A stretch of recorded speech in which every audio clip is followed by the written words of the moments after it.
Bismillahirrahmanirrahim.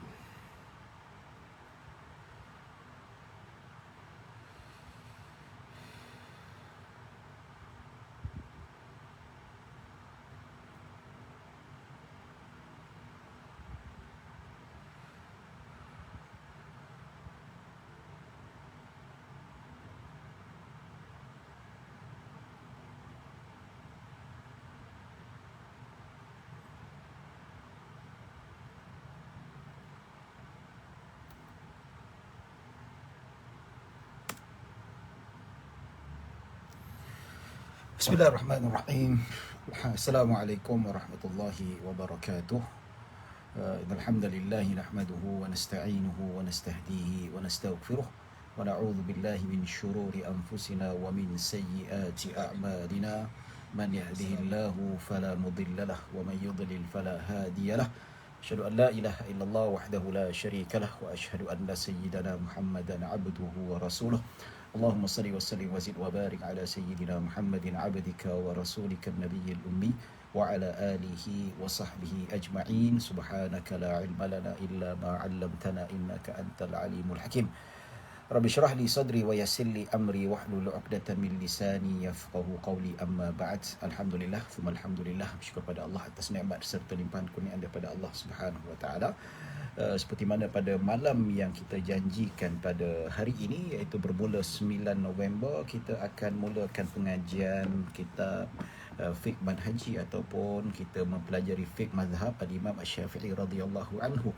Iaitu kita akan melangkau, kita biasa cerita tentang bab salat, cerita pasal bab taharah, bab puasa, tapi kita nak bawa kelainan sikit yang mungkin masyarakat jarang belajar, maka kita bawa satu pendekatan supaya percambahan ilmu dan bertambah ilmu di kalangan masyarakat, iaitu kita belajar fiqh munakahat, bab nikah kahwin. Kita tahulah macam mana nak bernikah nanti, hukum hakam berkaitan dengan sah ataupun tidak, syarat, rukun berkaitan dengan nikah, berkaitan dengan cerai, berkaitan dengan khuluk dan sebagainya. Jadi bila sebut tentang bab munakahat ni, dia berkaitan dengan pernikahan dan penceraian dan sewaktu dengannya, seperti khuluk, seperti bab berkaitan dengan iddah, berkaitan dengan fasakh dan seumpamanya, dan termasuk juga bab zihar.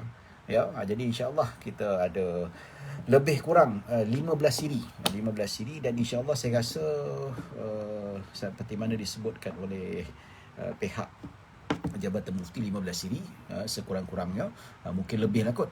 Jadi sebab apa, dia sebagai penaja, alhamdulillah beri peluang kepada saya dan tuan-tuan untuk kita berbincang. Saya memberi ilmu kepada tuan-tuan dan tuan-tuan juga beri ilmu kepada saya macam mana. Kalau ada salah mungkin boleh tegur, mungkin ada soalan yang hot ataupun soalan yang biasa-biasa boleh tanya kepada saya, insya-Allah. Maka yang dapat saya jawab secara irtijal ataupun secara lalu ataupun secara alam maya ni. Kalau mungkin saya tak ada ilmu, mungkin saya boleh kaji, saya boleh buka buku balik dan seumpamanya. Ini juga sangat-sangat membantu untuk saya. Jadi tuan-tuan, kitab apa kita pakai, iaitu kitab fiqh manhaji, ataupun manhaj fiqh Asy-Syafi'i. Jadi kitab dia, dia flip dia balik sikit. Ini kitab ni terbitan Jabatan Mufti Negeri Sembilan. Ni kalau tuan-tuan, saya galakkan untuk dapatkan buku ini.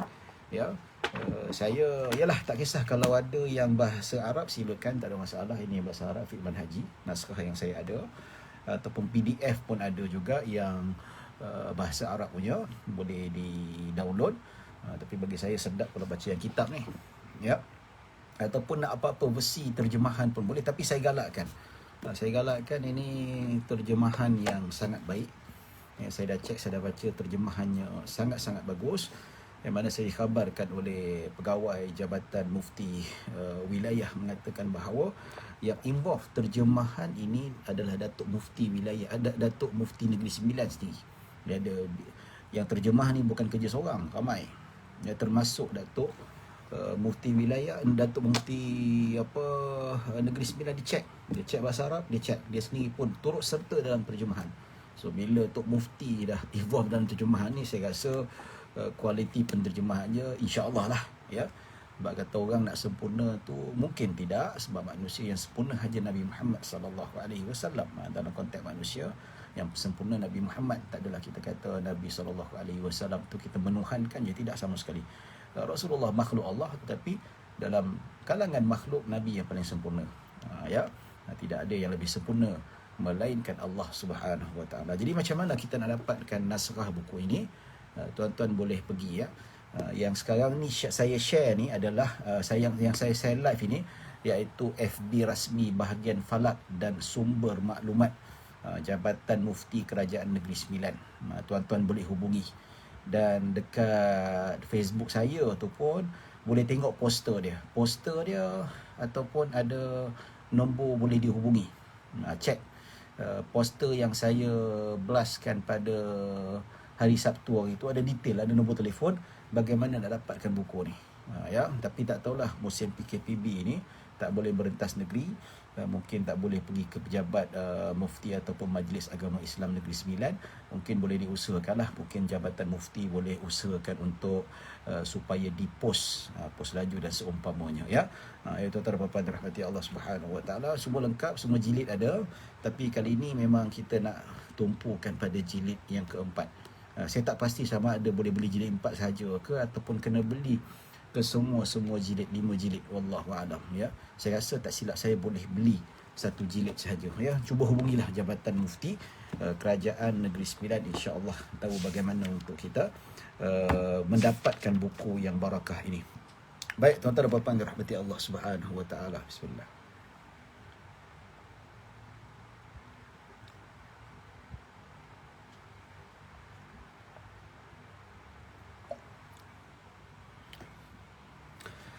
Baik, kita terus masuk, ya, bab berkaitan nikah, ya, perkara yang berkaitan dengannya. Baik, nikah dan perkara yang berkaitan dengannya, ya, apa disebutkan dalam kitab ini. Kita masuklah pengertian nikah itu sendiri. Apa itu yang dimaksudkan dengan apa, Allahumma salli ala sayyidina Muhammad, dia berkaitan apa dengan pengertian dari segi definisinya. Baik, pengertian nikah, pengertian nikah. Nikah dari segi bahasa ialah dakap dan bertaut.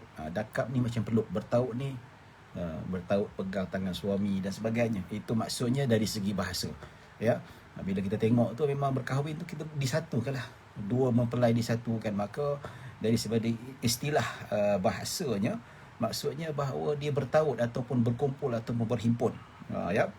Baik, seperti mana dikatakan pokok-pokok itu bernikah ataupun tanakahatil asjaru. Kalau belajar bahasa Arab, tanakahat al asjaru. So bila kita terjemahkan literally, dia kata pokok-pokok itu bernikah. Ya. Tapi dia bukan bernikah, tetapi dimaksudnya pokok itu bertaut dan berdakap. Contohnya apa? Tanakahatil asjar, maksudnya kita nak buat proses tut, betul tak? Ya, kalau kata mangga apa manis tu yang apa, yang perlis tu, apa nama dia tu, dia nak gabungkan dengan mangga Kedah. Dia maksudnya kita tengok ada satu pokok tu, ada 2 jenis pokok. Dia buat tu. Satu pokok ni mangga harum manis, sebelah sini dan tangkai dia mangga lain. Maksudnya dinikahkan, maka dikahwinkan untuk disemaikan lagi dahan-dahannya. Maka itu disebutkan seperti mana tanakahatil al-asjar, maksudnya pokok itu disambungkan, ya. Maksudnya iaitu bertaut antara satu sama lain, ai tamayalan wa dhamma ba'daha ila ba'd. Baik. Okey, baik. Ini maksudnya. Jadi kaitan nikah ni sebab apa? Dari segi bahasa maksudnya bertaut ataupun berkumpul, ya. Manakala nikah pada syarak pula ialah akad yang mengharuskan hubungan suami isteri yang dibenarkan oleh syarak. Ya, jadi tuan-tuan dan puan-puan dirahmati Allah Subhanahu Wa Taala, jadi pada asalnya kalau nikah ni, ya, dia menghalalkan perbuatan berkelamin. Asalnya pada asal hukum, kalau ikut kaedah asal hukum, iaitu berlakunya hukuman seks itu adalah haram, kecuali ada wasilah yang menghalalkan perbuatan seks itu. Apakah perbuatan yang menghalalkan seks itu? 2 saja. Pertama iaitu perkahwinan, kedua dengan melalui perhambaan. Contohnya lah kan ada seorang itu kita beli sebagai hamba. Katakanlah saya beli seorang hamba perempuan. So walaupun dia title hamba, tapi saya berhak untuk bersetubuh dengan hamba milik saya. Dua cara saja, sama ada nikah ataupun melalui proses perhambaan. Tapi zaman sekarang ni hanya tinggal satu sajalah, dia tak ada proses perhambaan. Pasal apa? Hambaan tu sudah pupus dan sudah hilang. Ya, ada orang kata, ustaz, mungkin tak kalau bak kata berkemungkinan lagi tak proses perhambaan tu boleh timbul lagi. Ya, kalau kata bagi saya, asalnya proses perhambaan ini dia kebanyakan hamba itu dia berasal daripada tawanan perang. Tawanan perang itu, dia ambil tawanan perang, dijadikan hamba. Tapi Islam lama kelamaan dia memupuskan proses ataupun metod perhambaan ini. Mana tahu kita satu hari kerajaan Islam menguasai dunia, kita memerangi kerajaan-kerajaan kufar yang menentang Islam, so kita tawan, ya, mana-mana rakyat dia kita jadi hamba, bolehlah. Tapi benda tu satu bukan yang digalakkanlah sebenarnya. Cuma dari segi hukum kita bincangkan sudut keharusan dan dibolehkan untuk melakukan hubungan seksual. Jadi mengharuskan hubungan suami isteri, hubungan tu hubungan seksual lah. Dari hubungan ni lebih luas dari segi sudut pentakrifannya. Hubungan itu maksudnya tak boleh bersentuh, tapi dengan nikah boleh bersentuh. Ya. Lepas tu dengan pernikahan boleh melihat aurat, maka tidak boleh melihat aurat, tapi dengan pernikahan dibenarkan untuk melihat aurat antara suami dan isteri. Itu. Ya. Baik, diistilahkan demikian kerana nikah mengikat dan merapatkan hubungan individu. Ya, mengikatkan hubungan individu maksudnya menjadi hak milik masing-masing lah. Isteri tu milik kita dan suami tu tanggungjawab si isteri menjaga hak-hak dia, begitu juga dengan suami dan sebagainya. Merapatkan hubungan, ya, iaitu menghimpunkan dua individu yang dulunya haram, terbatas, maka bila sudah berkahwin, maka tidak ada batasannya lagi. Bahkan nak melihat kemaluan pun menjadi halal. Maksudnya nak buka kan, tak boleh tengok kemaluan. Ya, kita dengan mak bapak kita pun tak boleh tengok kemaluan. Maksudnya kita dengan adik-beradik perempuan kita pun tak boleh tengok kemaluan adik-beradik kita yang sejantina ataupun yang berlawanan jantina. Tapi isteri boleh kita tengok aurat dia, hatta boleh tengok kemaluannya. Cuma apakah hukumnya, makruh ke harus ataupun sunat? Menurut pendapat muktamad dalam mazhab Syafi'i, iaitu melihat aurat suami isteri. Isteri melihat kemaluan isteri dan isteri melihat kemaluan suami. Apa hukumnya? Hukumnya makruh. Ya, ini disebutkan dalam kitab Nihayatul Muhtaj, juga disebutkan dalam kitab Kifayatul Muhtaj. Ya, pasal apa? Tak berapa digalakkan, tapi tidak sampai jatuh haram. Ya, antara lain yang mana disebutkan bahawa antara hujahnya, Sayyidah Aisyah pun tak pernah melihat kemaluan Nabi SAW. Ya, mungkin hubungan seksual kelamin itu berada dalam gelap, dan Nabi SAW juga tidaklah melihat aurat-aurat ataupun kemaluan isterinya. Aurat lihat, ya, tapi kemaluan, maka di sini mungkin dijadikan hujah dalam mazhab Syafi'i, makruh kalau suami melihat aurat, bukan aurat, kemaluan, ya, faraj ataupun qubul suami dan isteri itu sendiri. Baik, orang Arab menggunakan lafaz nikah dengan maksud akad, bermesra dan persetubuhan. Nikah ni dia termeteri kepada dua makna. Sama ada akad, sahaja aku terima nikahnya, ataupun bermaksud persetubuhan. Dua-dua boleh dalam erti makna. Ya, namun makna nikah yang sebenar, makna nikah kalau kita sebut dalam Al-Quran, dalam hadis Nabi SAW, ya, disebut perkataan nikah tak semestinya bersetubuh, tetapi ialah akad. Ya, maksudnya manakala penggunaannya adalah makna persetubuhan secara kiasan. Maksudnya bila sebut nikah tu hakikat maknanya adalah akad. Ya, aku nikahkan kau dengan anak perempuanku Fulanah binti Fulanah, apa, okey. Dan dia ijab dan dia qabul. Qabul tu itu hakikat nikah. Ya, bila kita sebut nikah saja dalam istilah fiqh dia akad. Itu makna hakikat. Tapi ada makna kedua dari segi sudut kalimah nikah itu, iaitu makna kiasan ataupun lebih dikenali sebagai makna majas. Ya, boleh dinamakan, boleh diertikan sebagai persetubuhan. Ya, tanakahaz zaujani. Kedua-dua suami isteri bersetubuh, itu makna majazi ataupun makna kiasan. Tapi bila disebutkan ankaha, Muhammad bintaha. Ya, maksudnya Muhammad telah menikahkan anak perempuannya. Maksudnya bukan dia menyetubuhkan anak je, tapi tidak, maksudnya dia akadkan. Akad, ya. So makna kalau disebutkan istilah nikah dalam kitab fiqh ni maksudnya akad. Ya. Apakah hukum nikah? Dia maksudnya akad. Ada makna kedua, makna kedua iaitu bersetubuh. Ya. Jadi ada makna majas dan ada makna hakiki. So makna hakiki adalah akad nikah, manakala makna majas adalah bersetubuh. Baik, walau bagaimanapun Al-Quran menggunakan lafaz nikah pada keseluruhan dengan makna akad pernikahan, bukan bermakna persetubuhan. Ya, maksudnya secara keseluruhan, ya. Baik, ya, dia kata wa'amatu isti'mal. Secara umumnya Al-Quran menggunakan lafaz nikah itu innama huwa fil aqdi, iaitu yang dimaksudkan adalah akad. Maksudnya kalau kita dengar perkataan nakahtum ataupun nikah dalam Al-Quran, ya, tapi secara umumnya kata pengarang kitab fiqh manhaji ini secara umumnya digunakan atas maksud nikah, ya, ataupun maksud akad itu sendiri. Ya, baik. Okey, bukan makna persetubuhan. Contoh dalam Al-Quran, ya, dalam Al-Quran Allah Subhanahu wa taala sebut ya ayyuhallazina amanu idza nakahtumul mu'minati thumma talaqtumuhunna min qabli an tamassuhunna fama lakum 'alaihinna min 'iddatin ta'taddunaha. Ya, yang bermaksud wahai orang-orang yang beriman, apabila kamu berkahwin dengan perempuan-perempuan, dia kata idza nakahtum. Maksudnya nakahtum di sini kahwin, akad nikah, bukan kamu bersetubuh. Ya, dengan perempuan-perempuan yang beriman, kemudian kamu ceraikan mereka sebelum kamu menyentuhnya. Maksudnya dah nikah, belum lagi malam pertama dah ceraikan dia.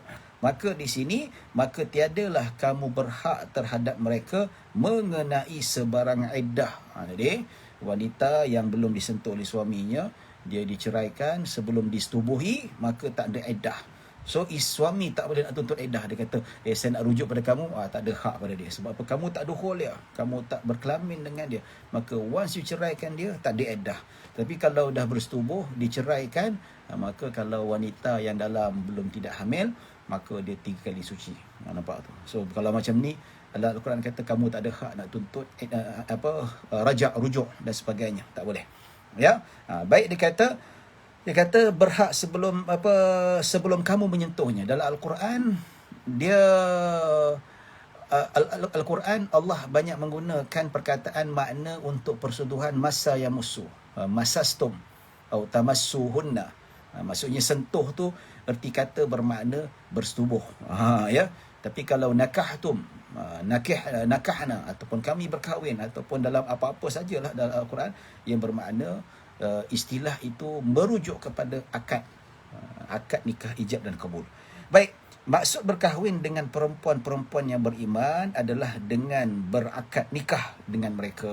Maksudnya idza nakahtumul mu'minat dalam Al-Quran, apabila kamu bernikah dengan perempuan-perempuan mukminat, maksudnya kamu berakad nikah dengan dia, bukan kamu bersetubuh dengan dia. Itu maksudnya.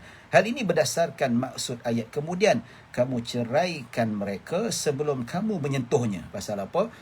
Persetubuhan itu digunakan istilah lain, iaitu tamassuhunna, ya, iaitu menyetubuhi. Ya. Baik, tuan-tuan dan puan-puan dirahmati Allah Subhanahu wa taala.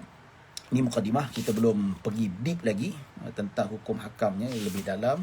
Bila dah masuk syaratnya, dah masuk rukun-rukunnya, insya-Allah dia lebih deep lah, lebih mendalami dan lebih, kita kata, lebih mencabar lah. Jadi dalam erti kata boleh, dalam tak ada masalah. Maksudnya kita jangkakan habis kuliah ni pukul 9.30, maka dalam 9 suku ataupun 9.20 saya akan tamatkan dan saya akan buka soalan. So siapa ada soalan boleh tanyalah, insya-Allah. Dia nak tanya sekarang pun boleh. Tapi soalan berkaitan dengan tajuk lah. Jangan terus kita masuk bab cerai, bab apa. Nanti kita masuk bab wali ke apa ke. Ya, kalau boleh persoalan yang ditanya tu dengan perbincangan kita pada hari ini. Dia kata, Ustaz macam mana kalau wali mujbir macam mana? Itu kita akan jawab, akan datang nanti, kita akan sampai bab itu nanti. Sabar-sabar ya tuan-tuan dan puan-puan dirahmati Allah Subhanahu wa taala. Ulama lagi nak sampai, tapi hakikat itulah tuan-tuan, yang mana kita nak belajar kitab fiqh, kita nak belajar ilmu fiqh, Memang macam itulah kena istiqamah. Tuan-tuan, ya, saya belajar kat Mesir 4 tahun, saya bertalaki fiqh mazhab Syafi'i dengan beberapa orang guru. Yang Mesir ada, yang Mesir saya belajar Kifayatul Akhyar, ulama-ulama Yaman pun ada, ramai. Ya, 4 tahun tuan-tuan, kitab, ya. 1, 2, 3 tahun baru satu kitab habis. Ada satu kitab tu, kitab Nailul Raja' tu, setahun lebih baru habis. Nampak tak? Maksudnya deep, kena sabar. Ya. Kitab Nailul Raja' tu kecil ya. Lepas habis Nailul Raja' baru masuk Duratul Yatimah, pun setahun juga. Nampak tu, beberapa bulan khatam. Lepas tu belajar Kifayatul Akhyar, ya. Lagi 4 tahun tak habis, Kifayatul lagi tebal. Nampak? Baru belajar lebih kurang tak tamat lah, tapi alhamdulillah banyak juga bab kita belajar. Jadi tuan-tuan kata, alamak ustaz 15 siri lama. Kena sabar tuan-tuan. Itu hakikat belajar sabar. Kalau tuan-tuan rasa 15 siri lama, tak apalah, boleh cari cara lain. Ya, tapi kalau macam kami dulu belajar macam tu lah. Pondok lagi dah lama tuan-tuan. Ya. Baik, nak tunggu bab yang kita nak cerita ni, insya-Allah kita kena sabar sedikit, akan sampai ya. Lebih-lebih lagi secara online ni, kadang-kadang boleh duduk baring dengar macam tu. Ya. Kalau kat masjid nak kena duduk, kena bersila. Tapi kalau bertalaki secara online ni, boleh duduk atas sofa, boleh sambil memasak, pasang earphone, lagi bebas. Makanya tak sepatutnya ada restriction untuk kita lebih sabarkan diri kita dalam proses menuntut ilmu. Ya tuan-tuan dan puan-puan dirahmati Allah Subhanahu wa taala. Baik. Jadi bila kita sebutkan galakkan berkahwin, galakkan berkahwin, Islam ni dia menggalakkan berkahwin. Saya tak nak baca semua sebab kita nak ringkaskan, sebab apa-apa yang patut kita baca dengan lebih detail, kita baca secara detail lah. Ya. Islam menggalakkan perkahwinan. Pasal apa? Sebab dan Islam menggalakkan dan mendorong umat Islam itu berkahwin. Ya, pasal apa? Kerana ini untuk dia ada kebaikan. Dia ada kebaikan dan ada faedah. Ya. Sebab itu dalam hadis Nabi SAW, Nabi kata, qala Rasulullah sallallahu alaihi wasallam, ad-dunya mata'un wa khairu mata'id dunya al-mar'ah salihah. Yang mana disebutkan bahawa Nabi sallallahu alaihi wasallam daripada Abdullah bin Amr bin Al-As radhiyallahu anhuma, sabda Rasulullah sallallahu alaihi wasallam, dunia merupakan keseronokan. Dunia kan keseronokan, Ferrari lah, dapat duit lah, dapat rumah besar, seronok tuan-tuan. Ya, sementara dan keseronokan yang paling baik, keseronokan yang paling baik ialah wanita yang salihah. Nampak tu? Ya, wanita yang salihah ni yang paling baik. Kita dapat wanita salihah, cuba dapat wanita yang tak salihah, ataupun dapat suami yang tak saleh, apa cerita? Makan hati, bulam jantung. Tapi bagaimana isteri yang salihah ataupun suami yang saleh, yang saleh, bagaimana kita balik rumah pun tenang hati, tak ada duit pun tenang hati dia. Kalau isteri yang tak salihah, tak ada duit, dia tinggalkan kita tuan-tuan, betul tak? Ya, tapi isteri yang salihah, dia tolong kita dan sebagainya. Ya, baik. Jadi kesenangan. Sebab kata orang ni, alhamdulillah dapat isteri yang salihah. Ketika sakit, dia lah yang jaga kita tuan-tuan. Nampak tak? Begitu juga kalau isteri sakit, suami pun kena jaga lah, betul tak? Baik. Ya, itu kebaikannya. Maksudnya kita berkahwin, kita dapat keseronokan yang terbaik dekat dunia. Ya. Begitu juga dalam hadis Nabi SAW, Nabi bersabda, Rasulullah daripada Abu Ayyub Al-Ansari radhiyallahu anhu, bahawa beliau berkata, Rasulullah SAW bersabda, 4 perkara yang merupakan sunnah para rasul, ya, iaitu sifat malu, berwangi-wangian, bersugi dan nikah. Ini kalau kita berkahwin, ya, saya berkahwin dan tuan-tuan berkahwin, maksudnya kita menghidupkan sunnah Nabi SAW. Maksudnya kita menghidupkan amalan yang disukai oleh Nabi SAW. Nabi galakkan. Ya.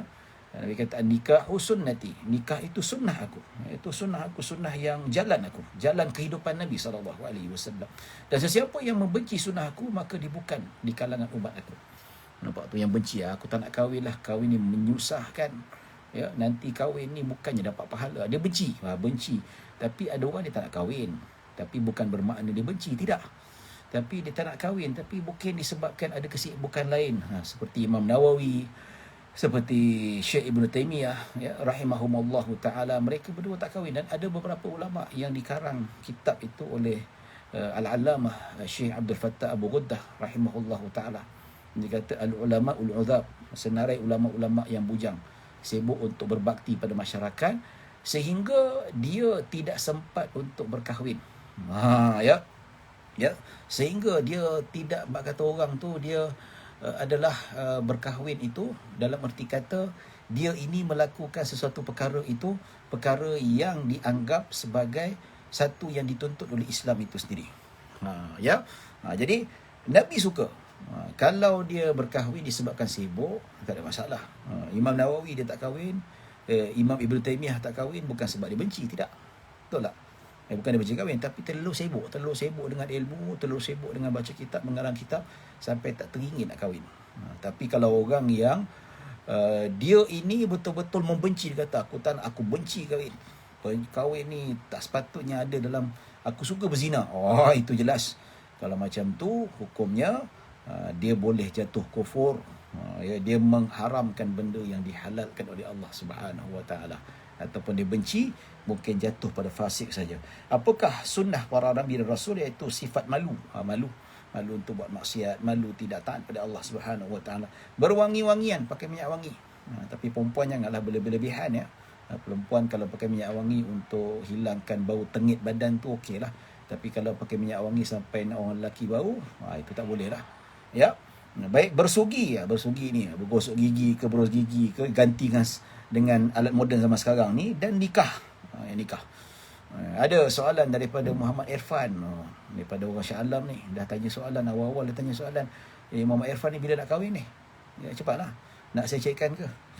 Ya. Baik. Jadi tuan-tuan dan puan-puan yang dirahmati, saya akan jawab pada penghujung rancangan ni, lebih kurang dalam pukul 9.20 ataupun 9.30 saya akan jawab persoalan yang diajukan ini. Baik. Okey. Baik, hikmah pensyariatan nikah. Ini panjang perbincangan dia, tapi tuan-tuan dan puan-puan dirahmati Allah, kita baca ringkaslah. Hikmah pertama iaitu terdapat pelbagai hikmah dan faedah pensyariatan nikah itu sendiri. Pertama, memenuhi keperluan fitrah manusia. Betul tak? Fitrah manusia ni memang nak berkahwin. Tak kira lah sama ada dia tu sempurna ke tak sempurna ke, memang dia nak berkahwin. Orang tak siuman pun dia nakkan hubungan seks. Ya. Jadi bila ada orang kata awak ni berkahwin disebabkan nafsu ya. Disebabkan nafsu, memang sebab nafsu lah. Ya. Nabi kata kalau awak kahwin dengan saya disebabkan nafsu, baik tak payah kahwin dengan saya. Okey, ya. Ni biasa yang cakap macam ni perempuan lah tuan-tuan. Ya. Tak, ini cerita fitrah, bukan kita nak meraihkan mengejar nafsu dan sebagainya. Memang nafsu. Fitrah kita memang bernafsu pada perempuan. Saya bernafsu pada perempuan, sebab tu saya kahwin dengan isteri saya. Ya, perempuan pula dia ada keinginan pada lelaki. Sebab isteri saya kahwin dengan saya, dia terima saya. Alhamdulillah, kekal, ada 3 orang anak, alhamdulillah. Ya. Itu secara fitrah dah tuan-tuan. Sebab kata orang, awak nikah dengan saya sebab nafsu ya. Awak tak ikhlas dengan saya. Okey, kalau betul perempuan kalau nikah dengan lelaki itu sebab nafsu, boleh tak kalau dia nikah dengan lelaki itu 3 tahun suami tak sentuh dia? Boleh tak? Cuba. Cuba. Ya. Kalau macam tu, awak kata saya nikah awak bukan disebab tak boleh sebab nafsu. Kalau macam tu, saya tak sentuh awak 3 tahun. Dan lelaki cari isteri kedua. Nampak? 3 tahun tak kena sentuh, menggelupur tuan-tuan. Ni apa guna kahwin? Aku tak disentuh. Hakikatnya isteri pun nakkan belayan suami, nakkan hubungan mesra, intim, hubungan kelamin. Itu fitrah. Ya. Bang, saya kahwin dengan abang, sebenarnya saya pun ada kehendak seks sebenarnya. Fitrah, itu biasa. Itu normal tuan-tuan. Nampak?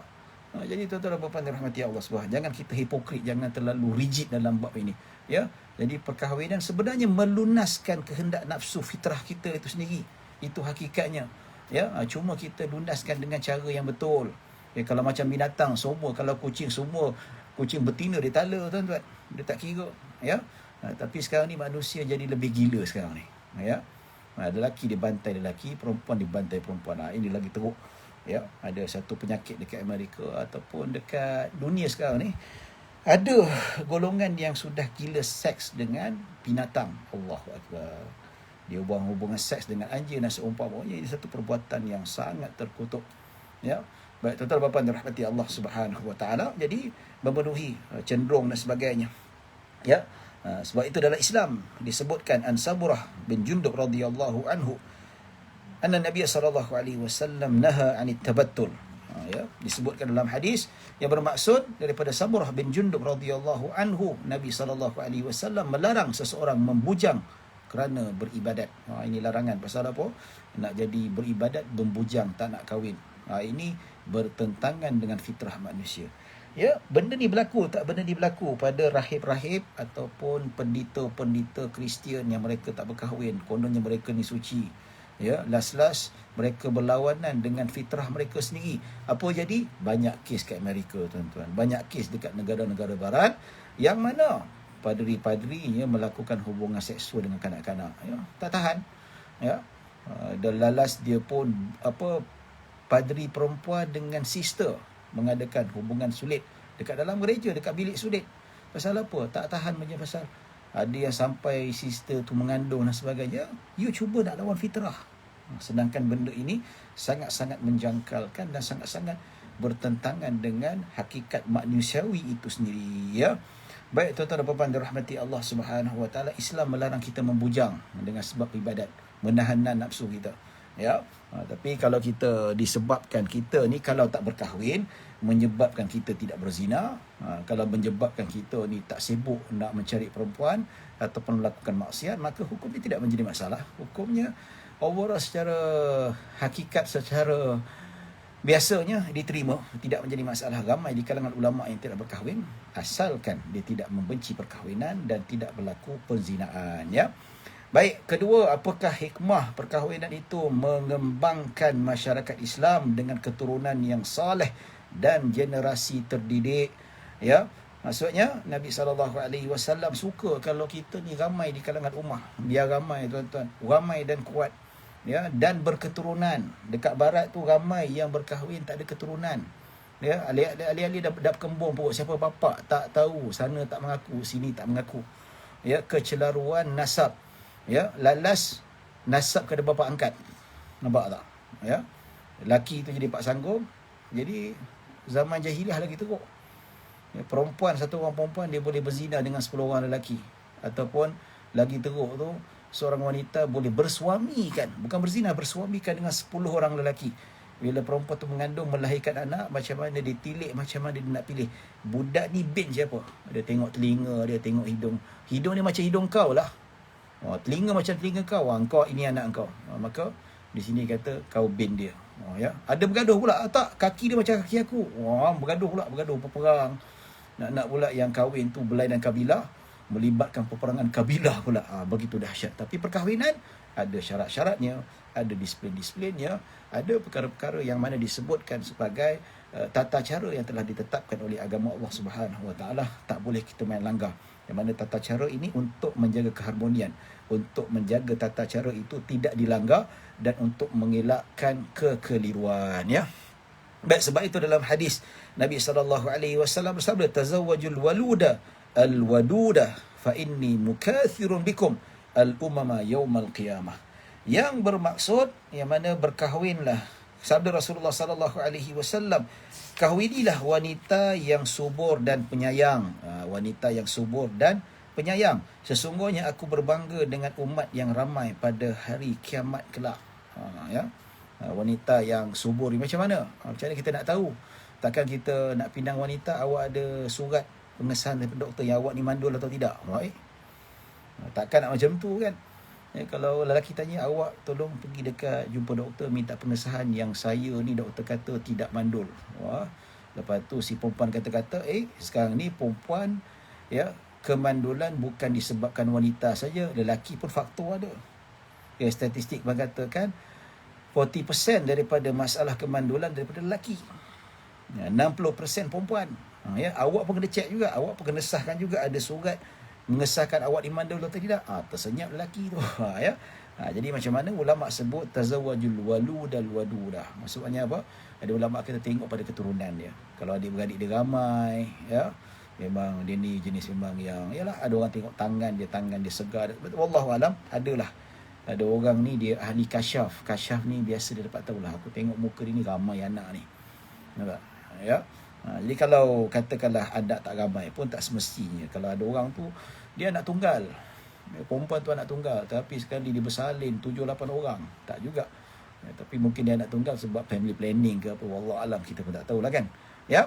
Nabi kata kahwinlah perempuan yang subur dan penyayang. Penyayang ni bukan garam, bukan queen control, bukan duk marah-marah suami, tidak, penyayang. Ya, yang boleh belai kita, boleh bantu kita. Kita pun tahu kalau isteri belai kita pun belai lah. Suami isteri baik-baik, kita janganlah gang-gang isteri. Sesungguhnya aku berbangga dengan umat yang ramai pada hari kiamat kelak. Nabi suka umat yang ramai. Ya, umat yang ramai maksudnya Nabi berbangga dengan ramai umat berbanding dengan nabi-nabi yang lain. Ada nabi itu pengikut dia seorang saja. Ada nabi pengikut dia 10 orang. Dan dalam hadis Sahih Muslim, Nabi kata ada nabi dia jalan seorang-seorang, tak ada siapa pun pengikut dia. Tak ada siapa yang beriman dengan risalah dia, tuan-tuan. Maksudnya umatnya semua kufur. Kan Nabi kan ramai, Nabi kan 1000 lebih dalam Musnad Imam Ahmad. Ya. Kalau Rasul ada 300 lebih, maka ramai. Dia kata ada apa nabi dia ke akhirat jalan seorang-seorang ya. Tak ada umat. Ya. Baik. Itu hikmah kedua berkahwin. Ya. Baik.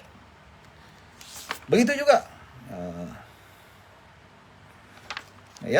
dia ini melahirkan zuriat lah, menjaga keturunan. Dan ketiga, mewujudkan ketenangan jiwa dan ketenteraman harmoni. Nampak perkahwinan ni tenang. Ya, sebab tu kalau balik rumah isteri sediakan air, ya, tenangkan. Jadi tenanglah. Gitu juga kalau isteri balik kerja tu, suami pun bantu-bantu yang patut. Ya tak, suami senyum dan sebagainya, tenang. Ya. Jangan pula balik kerja ni kita hamburkan dengan masalah. Itu bukan masalah perkahwinan. Jangan kita salahkan perkahwinan, tapi di sini masalah interaksi, komunikasi bermasalah. Kalau dah tahu suami tu balik kerja, isteri balik kerja, jangan terus cerita masalah. Bagi makan dulu ke, itu dulu ke, begini-begini, dah relax sikit baru cerita, bang, anak kita ni dia punya subjek matematik fail. Ya, at least kalau tak pun tak apa, nak macam mana rezeki. Pasal apa, dah senang, dah makan, dah minum, dah apa, dah relax, dah hilang stres, penat-penat apa semua, barulah cerita. Jadi kalau balik cerita tu bukan saja isteri kena hembur, kena marah, anak pun kena sebat juga. Engkau tak lulus matematik, kena teruk habis. Ya. Baik, apakah dalilnya? Dalilnya wa min ayatihi an khalaqa lakum min anfusikum azwaja litaskunu ilaiha. Nampak tak? Ya, yang bermaksud dan di antara tanda-tanda yang membuktikan kekuasaannya dan rahmatnya bahawa ia menciptakan untuk kamu wahai lelaki isteri-isteri ataupun pasangan-pasangan dari jenis kamu sendiri. Jadi siapa manusia? Kita kan kahwin dengan manusia, bukan kahwin dengan jin, bukan kahwin dengan binatang, kita kahwin dengan manusia juga. Walaupun ada perbincangan ulama tentang hukum berkahwin dengan jin, boleh atau tidak, ada khilaf di sisi ulama tentang perkara ini, supaya kamu bersenang hati, tenang hati, nampak tu, dan hidup mesra dengannya. Nampak? Wa ja'ala bainakum mawaddatan wa rahmah. Ya, dan dijadikan di antara kamu perasaan kasih sayang dan belas kasihan. Inna fi dzalika laayatin liqaumin yatafakkarun. Sesungguhnya demikian itu mengandungi keterangan, keterangan yang menimbulkan kesedaran bagi orang-orang yang berfikir. Ya, itu dalil. Dalil yang lain, hunna libasul lakum wa antum libasul lahunna. Dalam Al-Quran, firman Allah dalam surah Al-Baqarah ayat 187, yang bermaksud isteri-isteri kamu adalah sebagai pakaian kamu bagi kamu, dan kamu pula sebagai pakaian bagi mereka. Nampak tak? Allah menggunakan bahasa kinayah, mengatakan isteri itu pakaian kita, manakala kita pakaian kepada isteri kita, tuan-tuan. Ya, ayat ini mengumpamakan setiap suami isteri sebagai pakaian bagi pasangan masing-masing, kerana mereka saling melindungi. Nampak tu? Pakaian kita ni melindungi daripada apa? Kalau musim sejuk, kita lindungi daripada kesejukan. Ya. Kalau musim panas, dia pakaian tu kita pakai kain yang selesa. Ya tak? Cuba kalau kita pakai pakaian yang tak kena pada musim panas, tak kena pakai t-shirt ke, mungkin pakai apa, sesuailah dalam keadaan macam tu. Jadi melindungi kita. Kita pakai pakaian yang betul-betul ikut kehendak kita. Kita jalan dengan penuh confidence, selesa. Ya, kita rasa macam tak ada apa-apa halangan dan seumpamanya. Ya. Baik. Jadi ini menunjukkan memerlukan antara satu sama lain. Kita bila rasa resah, bila kata apa, tiba-tiba ada abang long kawasan duk protect kita, kita rasa lega, Macam tu jugalah kita dengan isteri kita rasa lega, kita dengan suami kita rasa lega. Itu ketenangan, kelebihan berkahwin. Ya. Baik, tuan-tuan dan puan-puan yang dirahmati Allah Subhanahu wa taala. Nombor yang keempat, hikmah berkahwinan memelihara daripada kemerosotan dan keruntuhan akhlak. Ya. Baik, ini yang disebutkan dalam hadis Nabi SAW bahawa dia memelihara akhlak kita. Dengan perkahwinan tu kita akan develop tanggungjawab kita sebagai suami isteri. Ya. Baik, sebab itulah dalam erti kata perkahwinan ini antara tujuannya untuk membimbing peribadi seseorang. Ya, untuk kita membimbing peribadi seseorang supaya dia ini perlu dapat kelebihan berkahwin itu, dapat develop akhlak yang baik. Nampak tu? Ya. Jadi bila berkahwin ni, maka jadikan perkahwinan itu mestilah menyebabkan dia menjadi orang yang berakhlak. Sebab itu dalam hadis yang mana daripada Abu Hatim Al-Muzani radhiyallahu anhu, bahawa Nabi SAW bersabda, apabila kamu didatangi oleh seseorang yang kamu berkenan dengan agama dan akhlaknya, maka kahwinkanlah dia. Nampak tu? Maksudnya, kalau ada seorang lelaki yang akhlaknya baik, agamanya bagus, kamu nampak kamu berkenan, kahwinkan dengan anak perempuan kamu. Nampak? Sebab apa ini? Maksudnya menjamin anak kita selamat. Kalau lelaki yang nak kahwinkan dengan anak kita tu, dia memang akhlak yang baik, agama yang baik, terjamin bahawa anak kita akan terjaga. Lelaki yang akhlaknya baik, agamanya baik, dia takkan aniaya anak perempuan kita. Nampak tak? Ini tujuan utama berkahwin. Ya, baik. Jika tidak, akan berlaku fitnah dan kerosakan muka bumi. Maksudnya kalau kita nikahkan anak, walaupun dah ada orang akhlak yang baik, agama yang bagus, tapi kita pilih akhlak tak bagus, agama tak bagus, tapi fulus ada, ini akan merosakkan anak kita. Kehidupan rumah tangga tu akan rosak. Dan efek dia bukan pada suami isteri, keturunan juga, anak-anak. Anak akan rosak. Cucu-cucu juga yang akan rosak, tuan-tuan. Kesian. Ya. Itu tuan-tuan dan puan dirahmati Allah Subhanahu wa taala. Ya. Kita dah masuk, okey, dah hampir 8.30. Cepat masa berlalu. Ya. Baik, kita hikmah yang kelima. Apakah hikmah perkahwinan? Menjaga kelangsungan generasi manusia yang sejahtera. Ya. Maksudnya, telah menjadi ketentuan Allah bahawa manusia tidak wujud melainkan daripada kedua ibu bapa. Itu. Ya, kecuali Nabi Adam, kecuali Siti Hawa, kecuali Nabi Isa. Ini memang, kalau Nabi Adam dan Siti Hawa tak ada mak bapak. Sebab apa? Dia asal kejadian. Ya.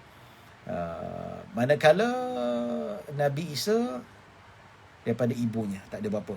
Yang lain tu semua ada asal kejadian. Nampak? Ya. Baik. Juga telah dimaklumi bahawa Islam mengharamkan perhubungan lelaki dan perempuan melainkan atas asas perkahwinan yang disyariatkan. Ya, hukum asal, ya, perhubungan kelamin hukumnya haram kecuali dihalalkan melalui pernikahan ataupun perhambaan. Itu tak apa. Jadi hukum haram jadi halal. Ini menunjukkan Islam berusaha menjaga generasi manusia dengan perkahwinan semata-mata. Maksudnya keturunan yang baik dijaga melalui perkahwinan. Alhamdulillah. Jikalau tidak ada melalui perkahwinan, maka keturunan itu akan cacah merebah dan seumpamanya. Ya, jika perkahwinan tidak dibenarkan, manusia akan pupus. Sebab itulah kita kata yang duk sokong LGBT ni macam mana nak melahirkan manusia. Yang duk perjuangkan gay, yang perjuangkan lesbian ni macam mana nak lahir perempuan ni? Macam mana nak lahir anak? Macam mana? Dia kata, oh tak apa, kami ni gay tapi kami ambil anak angkat. Tapi dari segi sudut tu, perkahwinan berlanjut jantina yang menentukan generasi itu dilahirkan. Nampak? Ya. Oh, ada seorang perempuan ni, ada kawan saya cerita, dia jumpa dekat barat lah. Dia kata, ada sepasang gay, lesbian. Dia kata, ya. Dia tu pensyarah. Pensyarah yang memang kedudukan dia tinggi lah. Dalam berarti kata dia ni gaji besar. Dia kata, dia ada suami, husband, perempuan juga dia kata. Dia kata, macam mana kamu dapat anak? Dia kata, aku pregnant. Semacam mana aku boleh pregnant sedangkan suami, pasangan kamu perempuan tu tak boleh bagi sperma? Dia kata, kami dekat Denmark ada bank sperma. Nak apa? Nak sperm lawyer, nak sperm pensyarah, tapi tak tahulah kalau ada sperm ustaz ke, tak tahulah kan, ya, ataupun sperm penyanyi ke, jutawan ke, ada. Bayar saja dia akan bagi. Tapi kalau saya kata, serupa juga, bukan anak dia, anak engkau je lah. Anak engkau dengan bapak tak tahu siapa, dia kata. Oh tak apa, tak semesti bapak tu, pasangan tu mesti melalui DNA blood, tetapi dari kasih sayang. Cacah merebah juga. Ya? Inilah kekeliruan ataupun hidup yang songsang, tidak akan selamat. Ya, tuan-tuan dan puan-puan dirahmati Allah Subhanahu wa taala. Yang keenam, yang terakhir, hikmah perkahwinan itu iaitu mengembangkan kekeluargaan dan mengeratkan semangat kerjasama. Ya, baik, melalui perkahwinan ini akan meluaskan hubungan kekeluargaan. Maksudnya kita ni keluarga kecil, bila berkahwin, oh ramai keluarga. Ya, isteri pula ada 11 adik-beradik. Ya, lepas tu mak mertua, bapak mertua ada 20 adik-beradik. Wah, ini beratur tu pakai kamera ultra wide angle tu. Punya penuh satu kampung tu saudara dia. Kan hikmah, seronok rasanya tuan-tuan. Anak kita pun balik kampung seronok. Tak apalah, keluarga kita mungkin kecil, tapi hikmah berkahwin dengan keluarga yang ramai. Ataupun dua-dua kecil, kita pun family kecil, isteri family kecil, tapi bila berkahwin, berhubung lah, kenal ramai. Bagi kenal lagi ramai connection, lagi ramai ukhuwah, lagi ramai silaturahim. Ini hikmahnya. Ya, jadi dua buah keluarga akan bertemu dan bersatu serta membentuk ikatan kekeluargaan. Ya, biras dengan biras, besan dengan besan, saya dengan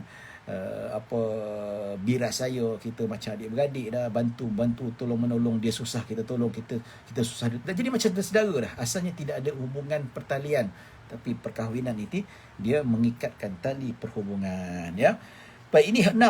Ya, saya tak baca semua, saya baca secara sekali lalu saja. Yang buka kitab yang bahasa Arab tu boleh baca lah, ataupun yang ada terjemahan yang sesi lain, maka kita boleh buka lah, ataupun boleh rujuk sendiri. Baik, tuan-tuan dan puan-puan dirahmati Allah Subhanahu wa taala.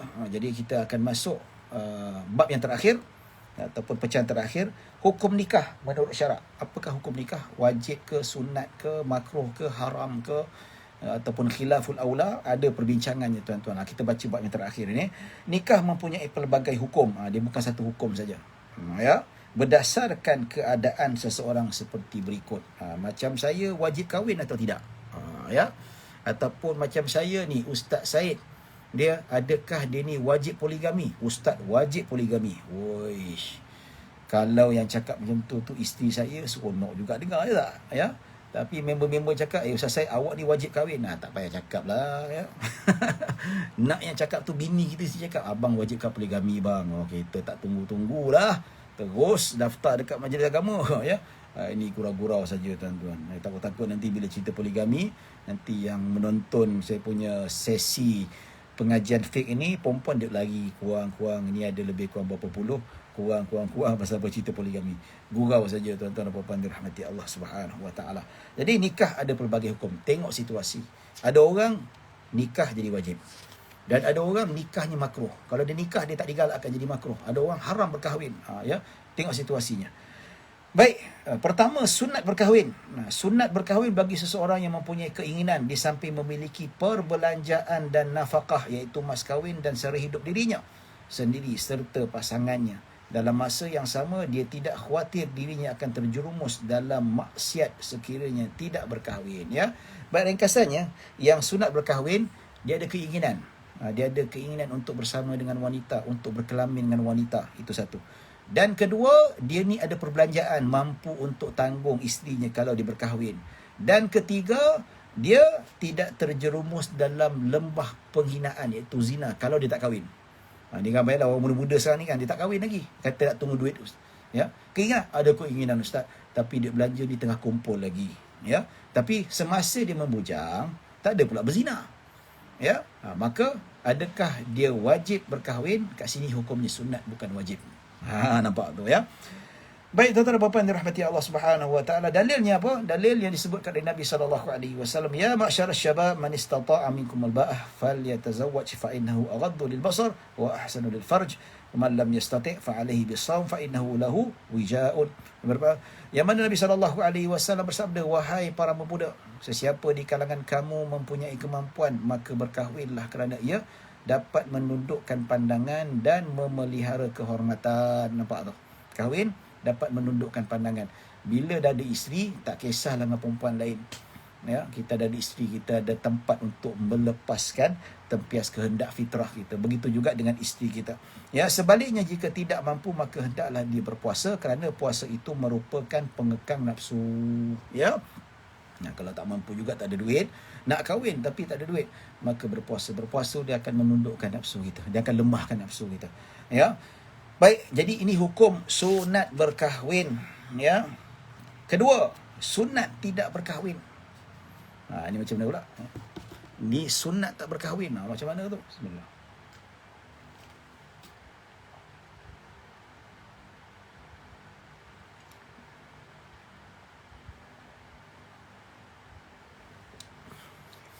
Minum. Saya minum tangan kanan tapi sebab headset ni terbalik. Kenapa terang betul-betul nanti timbul fitnah. Sunat tidak berkahwin, maksudnya makruh berkahwin. Orang macam ni makruh kahwin. Siapakah yang makruh berkahwin? Makruh berkahwin bagi seseorang yang mempunyai keinginan tetapi tidak memiliki perbelanjaan. Ini makruh. Tapi kalau nikah dengan anak orang, nak bagi anak orang makan apa? Kan susah. Ya. Baik. Sehubungan itu, dia hendaklah menjaga diri dengan beribadat dan berpuasa seperti mana disebutkan dalam hadis Nabi SAW. Lantaran kesibukan itu meletakkan, melekakannya daripada berfikir tentang perkahwinan dan mengendurkan keinginannya. Puasa ibadah dapat mengendurkan keinginan berkahwin. Hal ini berdasarkan firman Allah Subhanahu wa taala, wal yasta'fifil ladzina la yajiduna nikahan hatta yughniyahumullahu min fadlih.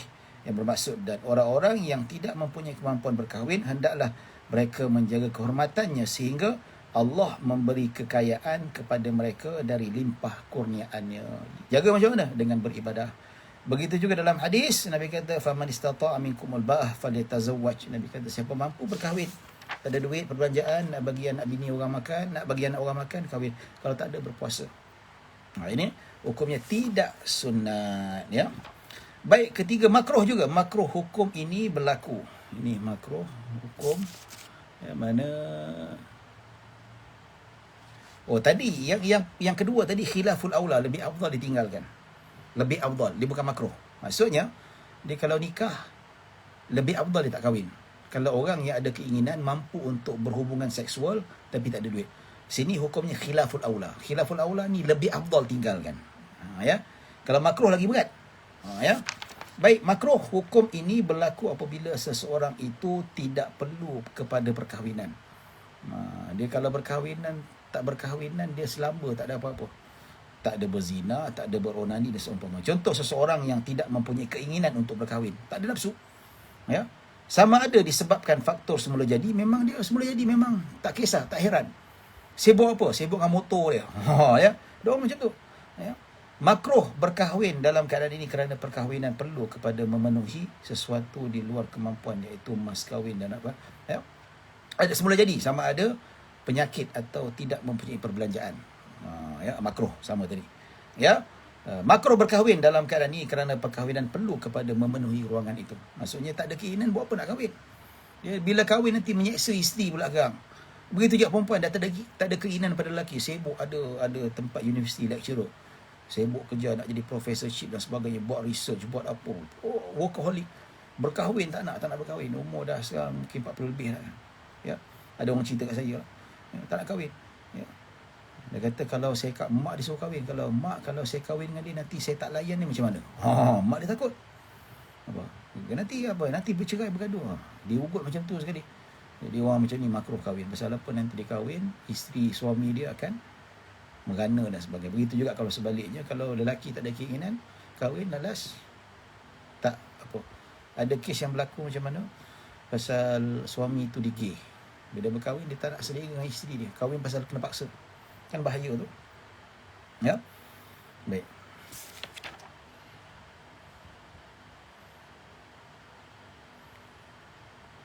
Baik, afdal tidak berkahwin. Hukum ini adalah apabila seseorang, tadi sunat ditinggalkan, itu afdal tidak berkahwin. Hukum ini adalah apabila seseorang memiliki kemampuan keuangan tetapi tidak berhajat kepada perkahwinan kerana tiada keinginan di samping sibuk beribadat atau menuntut ilmu. Duit banyak tapi tak ada keinginan pada perempuan. Tak ada keinginan pada perkahwinan. Walaupun duit banyak, tapi lebih baik jangan kahwin. Pasal apa? Kalau dia berkahwin, walaupun duit banyak, takut menyeksa isteri dia ataupun menyeksa suami dia. Baik, kelima, afdal berkahwin. Seseorang yang tidak kuat beribadah atau menuntut ilmu, bahkan berkemampuan untuk berkahwin, tetapi tidak memerlukannya. Maksudnya, dia sampai tak ada tahap nak berzina pun, tak ada keinginan yang kuat sangat. Keinginan dia biasa-biasa saja. Tapi kalau keinginan kuat sangat, sunat. Tapi kalau keinginan biasa-biasa saja, hukumnya afdal. Nampak tu. Ini seperti yang disebutkan. Tetapi tidak memerlukannya. Afdal baginya berkahwin agar kelapangan masa itu tidak mendorong melakukan perkara keji. Melalui perkahwinan akan membantunya melakukan kebaikan, melahirkan zuriat serta meramaikan keturunan. Tuan-tuan, tapi dalam hal ni sebenarnya dalam kitab Fiqh Manhaji ni dia sebut secara ringkas, tapi ada detail lagi. Ada yang disebutkan sebagai haram berkahwin. Haram berkahwin apa? Kalau dia berkahwin akan menyebabkan dia menyeksa pasangan masing-masing. Kalau orang tu kaki pukul panas baran, kalau dia berkahwin, memang isteri kena pukul. Orang macam ni haram berkahwin. Ya, manakala orang yang tak ada keinginan seks seperti mati pucuk dan seumpamanya, ulama ada berbeza pandangan. Ya, ada beza pandangan, ada kata haram dan ada kata makruh. Ya. Tapi bagi saya orang yang dalam erti kata mati pucuk contohnya, ya, ataupun wanita yang dia punya kemaluan dia ada tulang, dekat lubang tu, lubang farajnya itu ada tulang, maksudnya suami tak boleh masukkan faraj. Apakah hukum orang yang sebegini berkahwin? Ulama berselisih pendapat, ada kata haram dan ada kata makruh. Ya. Baik. Jadi ada ulama Syafi'i yang mengatakan haram hukum ni ikut keadaan. Haram kalau dia berkahwin si pasangan tak redha. Ya, dia kahwin dia tak tahu. Dia nak kahwin dengan perempuan tapi perempuan tak tahu yang dia tu mati pucuk. Orang macam ni haram. Ya, dan kalau dia berkahwin, isteri boleh minta fasah ataupun suami boleh minta fasah. Ya, ini haram berkahwin. Dan ulama kata makruh kalau pasangan redha. Ada pasangan redha. Ya, kes ni pernah ada seorang wanita, dia dah menopause umur 60 lebih dah. So dia kahwin dengan lelaki umur 40 lebih, dia ni mati pucuk, dia tak boleh lagi dah untuk berkemampuan untuk mengadakan hubungan seks. Tapi pasangan dia, perempuan tu redha, dia kata saya nak kahwin dengan dia bukan nak hubungan seksual, tapi saya nak teman saja. Saya tahu suami saya ni dia tak mampu untuk bagi nafkah batin, tapi saya nak kahwin sebab dia boleh jaga saya, dia boleh duduk dengan saya dan sebagainya. Itu tak apalah. Jadi hukum situ makruh. Tapi kalau pasangan tak tahu, hukumnya haram. Sebab apa? Boleh menyeksakan. Ya. Baik tuan-tuan dan puan-puan dirahmati Allah Subhanahu Wa Taala. Kita habis pada muka surat 21. Insya-Allah pada hari Rabu kita akan masuk, ya, bab kedudukan keluarga dan penjagaannya dalam Islam. Itu bab yang baru pada muka surat berapa? 22 insya-Allah. Alhamdulillah kita dah start daripada muka surat yang kedua tadi, kita dah habiskan pada muka surat yang ke-21. Alhamdulillah, banyak juga kita sudah rempuh dan kita teruskan tadi. Jadi kita nak jawab soalan daripada Muhammad Irfan Abdul Rani. Ya, Assalamualaikum Ustaz, minta izin bertanya, betul ke nikah ini sunnah pada umur 25 tahun? Terima kasih. Ya, ada kata umur sunnah 25 tahun, itu tidak benar. 25 tahun itu ketika Nabi belum jadi Nabi. Sebenar sunnah itu tak kira pada umur. Ya, sunnah itu apa? Kalau dia sudah ada berkeinginan pada perkahwinan dan dia ada kemampuan untuk berkahwin. Perbelanjaan, zahir dan batin. Nampak? Ya. Jadi hikmahnya kalau kita sebutkan di sini tuan-tuan, bukan hikmah, maksudnya ulama menetapkan tentang hukum berkaitan dengan bila disunatkan berkahwin. Asasnya sunat berkahwin bila seseorang itu sudah ada keinginan, sudah bernafsu. Tu terang cakap, bernafsu, seronok lah tengok perempuan ni. Itu biasa. Perempuan pula tengok lelaki seronok. Itu nafsu, itu biasa. Itu fitrah kita tuan-tuan. Jangan nafikan kita berkahwin kerana nafsu. Jangan nafikan. Ya. Kalau nafi bukan kerana kahwin, kalau nafikan bukan disebabkan nafsu, cuba kahwin setahun tak bersetubuh. Berani. Ya. Kenapa awak tak sentuh saya? Kata tak kahwin saya bukan kerana nafsu. Marah pula ya. Nampak? Jadi itu yang disebutkan sudah ada keinginan. Bila sudah ada keinginan, dia ada kemampuan. Kemampuan tu tak adalah sampai kereta BMW. Ya, mungkin gaji 2-3 ribu ke, dapat makan, sewa rumah, sewa bilik, okeylah tu. Maka itu tibanya sunnah. Tak kira lah 18 tahun, 17 tahun. Tapi undang-undang kita terikat dengan apa? Allahumma salli ala Muhammad, dengan undang-undang. Lelaki 18 tahun, perempuan 16 tahun. Ya. Tapi kalau ikut hukum tak kisah. Zaman dulu wanita kahwin umur 9 tahun, 8 tahun. Anak-anak Rasulullah, Sayyidah Ruqayyah, Ummu Kalthum kahwin umur 9 tahun. Majoriti Sayyidah Asma yang mana-mana yang anak-anak sahabat kahwin perempuan umur 9-8 tahun. Yang suami dia 15 tahun, 17 tahun. Ramai yang berzama Nabi SAW. Boleh kita nak buktikan. Sebab itu zaman dulu memang sesuai. Zaman sekarang ni kita kata, yalah, nak comparekan zaman sekarang. Zaman sekarang kalau kita bawa kahwin usia muda ni, orang kata fidolifia. Sedangkan tak ada kena-mena langsung. Sedangkan kalau kita nak comparekan 60 tahun pada zaman penjajahan British ataupun zaman nenek moyang kita, ya, ada nenek saya belah mak saya kahwin umur 13 tahun. Nampak? Itu 60 tahun yang lepas. Apatah lagi 1400 tahun yang lalu. Jadi pendek kata, perkahwinan tu bukan terikat pada 25 tahun. Ya, tak semesti. Ya, asal dah ada keinginan dan ada kemampuan, sunat itu sudah datang. Wallahu ta'ala a'lam. Ya. Baik, setakat itu saja. Hampir sejam dah kita nak buat. Kita tak nak buat panjang-panjang. Nanti sebab apa, biasa pengalaman saya buat panjang-panjang nanti orang bosan dan boring dan sebagainya. InsyaAllah kita bertemu pada hari Rabu. Daripada Muhammad Anzalah, boleh saya tanya soalan? Patut tanya terus, tak payah tanya lagi. Masuk tanya soalan. Nak tanya sekarang dah terlambat. Minta maaf, waktu dah habis. Ya, Muhammad Anzalah, lain kali nak tanya soalan, terus tanya saja. Tak perlu minta izin. Kita dah cakap dah. Pasal apa? Ruangan komen ni bebas. Asalkan jaga adab, jaga etika. Ya, sama jugalah saya tulis artikel kan. Ada kata minta izin share. Tak payah minta izin lah tuan-tuan. Kalau Jabatan Mufti dah bagi artikel, minta izin share. Tak payah. Dia dah buka button share tu. Share je lah tuan-tuan.